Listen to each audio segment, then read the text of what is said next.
Clip number 647۔ اس clip میں آپ قرآن پاک کی سورہ حجر کی آیت نمبر 67 سے 69 تک کی تلاوت، ترجمہ اور تفسیر قرآن صراط الجنان سماعت فرمائیں گے۔ بسم اللہ الرحمن الرحیم۔ ترجمہ: اللہ کے نام سے شروع جو نہایت مہربان رحمت والا ہے۔ وجاء اہل المدینۃ یستبشرون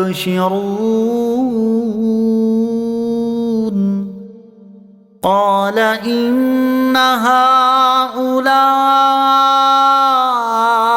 ضیفی فلا تفضحون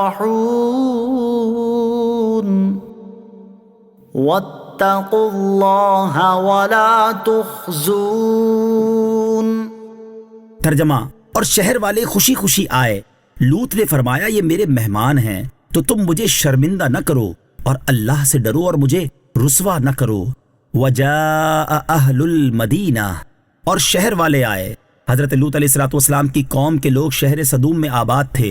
انہوں نے جب حضرت لوط علیہ السلام کے یہاں خوبصورت نوجوانوں کے آنے کی خبر سنی جو کہ فرشتے تھے تو یہ لوگ فاسد ارادے اور ناپاک نیت کے ساتھ خوشی خوشی آئے۔ قال، فرمایا، یعنی حضرت لوط علیہ السلام نے اپنی قوم سے فرمایا یہ میرے مہمان ہیں اور مہمان کا اکرام لازم ہوتا ہے، تم ان کی بے حرمتی کا قصد کر کے مجھے شرمندہ نہ کرو کہ مہمان کی رسوائی میزبان کے لیے خجالت اور شرمندگی کا سبب ہوتی ہے۔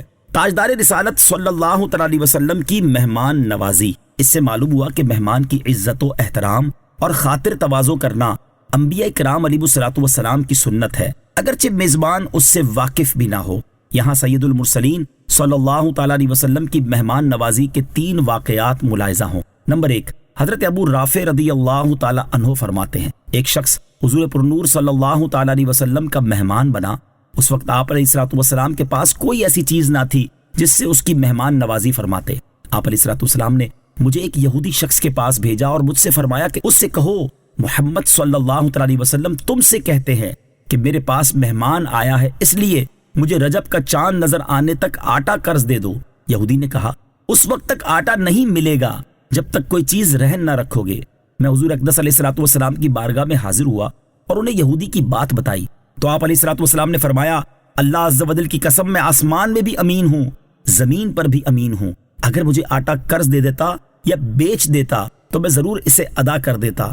اب تم میرے لوہے کی زرہ لے جاؤ اور اسے رہن رکھ دو۔ چنانچہ وہ زرہ لے گیا اور اسے رہن رکھ کر آٹا لے آیا۔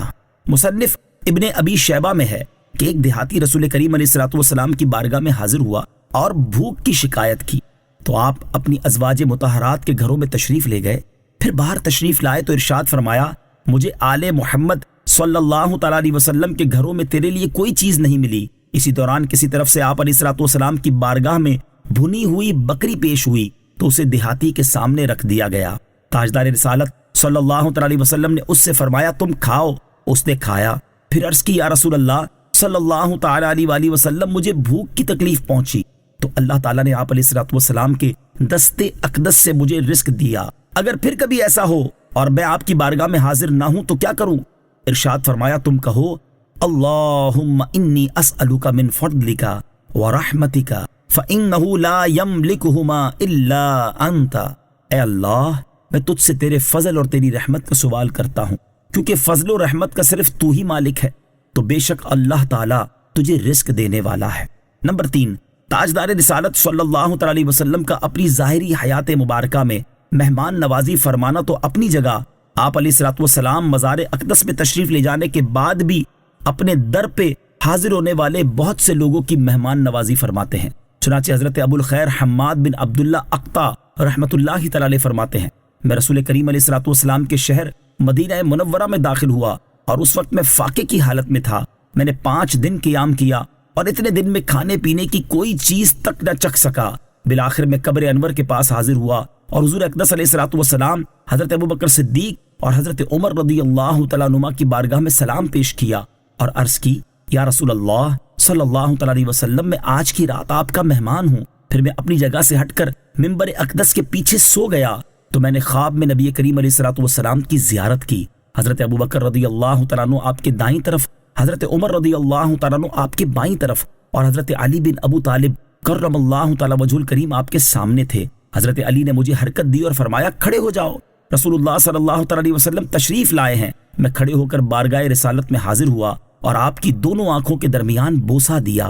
آپ علیہ الصلوۃ والسلام نے مجھے ایک روٹی عطا فرمائی تو میں نے آدھی روٹی کھا لی، پھر میں خواب سے بیدار ہوا تو بقیہ آدھی روٹی میرے ہاتھ میں تھی۔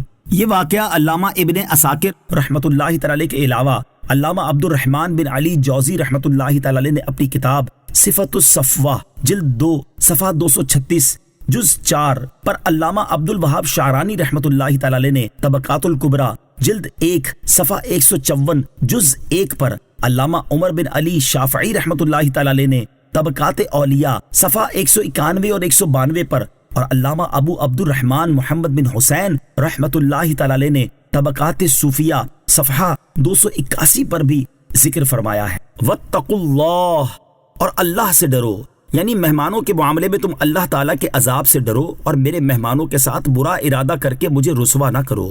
مہمان کی بے عزتی میزبان کی رسوائی کا سبب ہے۔